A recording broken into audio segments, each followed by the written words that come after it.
कहाँ? जय हिंद दोस्तों, आज हम एक यात्रा पर हैं और हमारे साथ में चल रहे हैं एक ब्राह्मण देवता उमाशंकर जी, और हम बात करेंगे थोड़ा सा चलते चलते इस सफर के अंदर, क्योंकि आज ये हमारे सारथी भी बने हुए हैं। श्री कृष्ण भगवान जिस प्रकार से अर्जुन के सारथी थे, तो आज इन्होंने ये सारथी की भूमिका निभाने का जिम्मा लिया है।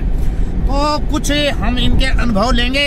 इसी प्रकार से ये गति जो चल रही है, शब्दों के भी जो अब गति चलेगी, और मैं अब लेकर चल रहा हूँ हमारे बहुत ही दिलो अजीज, बहुत ही प्यारे उमाशंकर जी।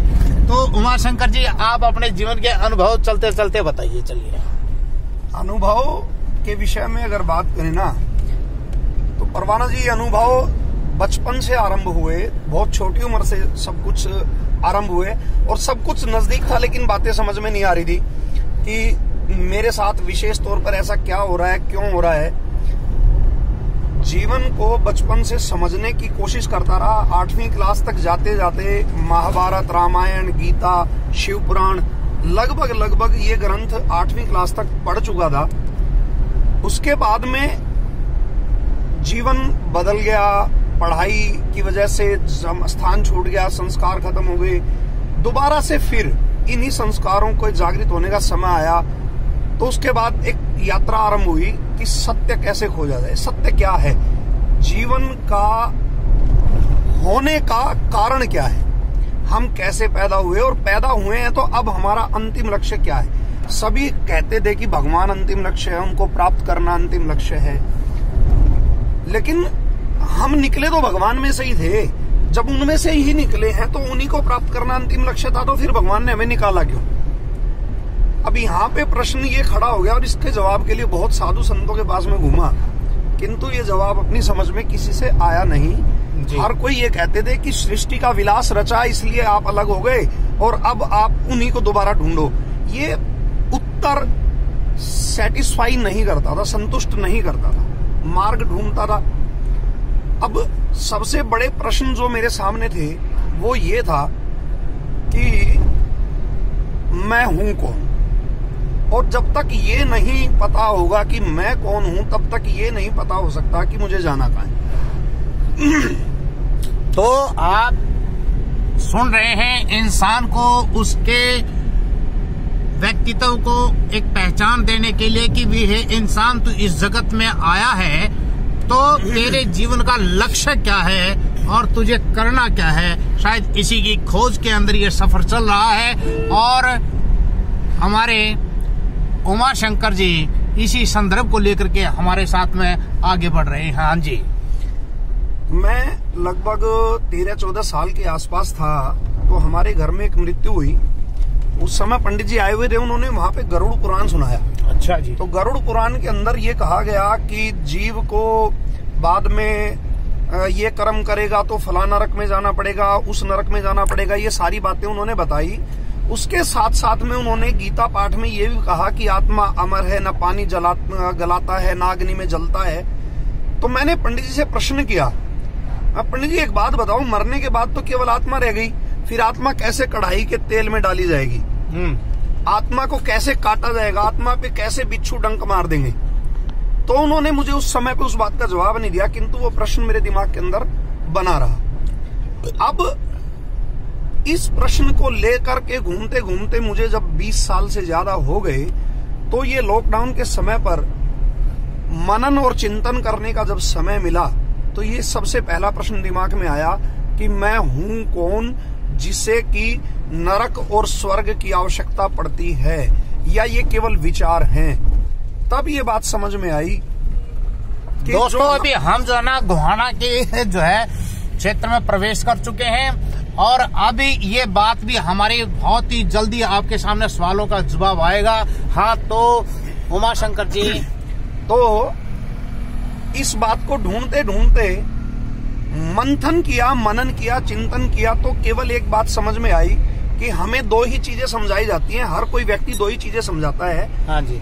गुरु जो भी होते हैं वो कहते हैं कि हम शरीर नहीं है, आत्मा है, जबकि पूर्ण सत्य ये नहीं हो सकता कि हम केवल अगर आत्मा है तो आत्मा जलाई जाएगी नहीं, गलाई जाएगी नहीं, तो फिर हम भोग कैसे भोगते हैं। और अगर ये शरीर का तत्व है तो शरीर समाप्त होने के बाद में भोग खत्म हो जाने चाहिए, कर्म खत्म हो जाने चाहिए।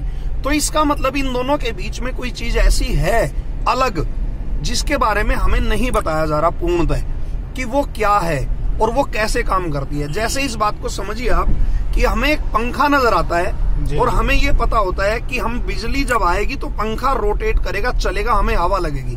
हम बिजली को नहीं देख पा रहे हैं, लेकिन हम केवल पंखे की बाहर की सतह को देखते हैं।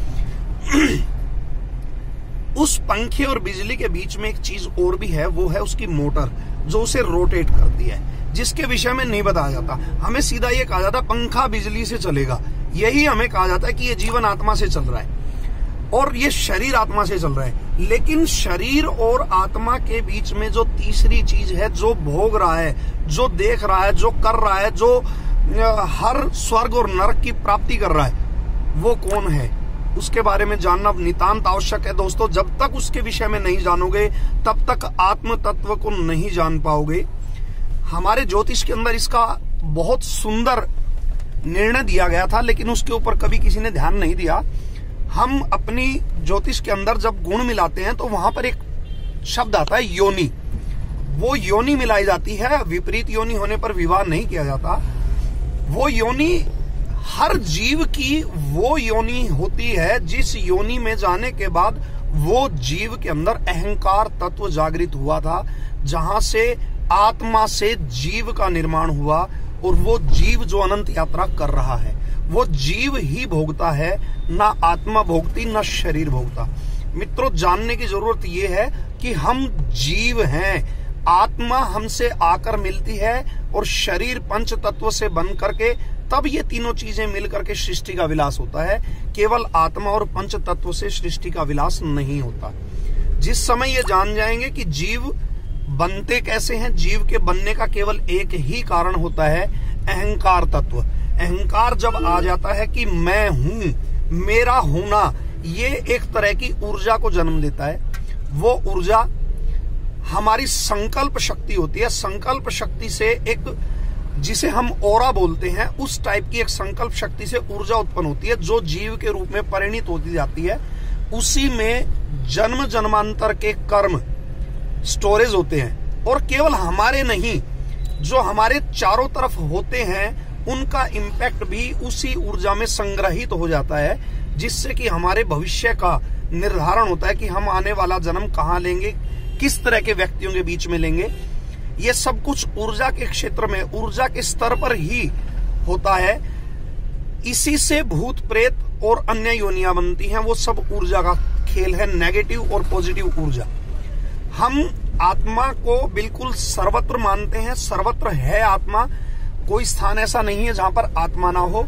और हम जीव से बने हुए हैं, हमारा शरीर पंच तत्व का, हम जीव और आत्मा परमात्मा का तत्व, इन तीन चीजों से मिलकर के सृष्टि का विलास हुआ है। बहुत बेहतरीन तरीके से हमारे दर्शकों को ये जानकारी जीव तत्व और इस सृष्टि के अंदर आपके जीवन का आना और इसका सफरनामा इन्होंने बहुत ही अच्छे ढंग से बताया। ये ज्योतिष विषय के विशेषज्ञ भी हैं, तो आप कभी भी इनसे अपने भविष्य के बारे में भी जान पाएंगे और हम चर्चा करेंगे फिर दोबारा। तो अभी आज का जो विषय है वो इन्होंने पूरा किया और मैं चाहूंगा चलते चलते दो पंक्तियां और इस विषय को जो क्लोजिंग जिसको बोलते एक उपसंहार के रूप में जो है अपनी दो पंक्तियां हमारे दर्शकों तक। इसका उपसंहार केवल इतना है कि हमें अपने जीव को छोड़ करके आत्म तत्व के अंदर विराजमान होना है। यही हमारे जीवन का लक्ष्य है। हमारे जीवन के बार बार उत्पन्न होने का कारण ही यही है कि हम अपने आप को जाने। जिस समय हम ये जान जाएंगे कि हम जीव हैं और जीव से हमें ब्रह्म होना है, तब ये बात क्लियर हो जाए कि अहम ब्रह्मो अस्मि। जो कहा हमारे शास्त्रों ने, उपनिषदों ने जिस बात को कहा है, वेद जिस बात को कहता है, उस बात पर हमें अंततः जाना पड़ेगा। इस जन्म में या किसी और जन्म में ये गति रोकनी पड़ेगी। जब तक अगर गति नहीं रुकती है तो हम मुक्त नहीं हो सकते। बहुत बहुत शुक्रिया, बहुत बहुत शुक्रिया। Press the bell icon on the YouTube app and never miss another update.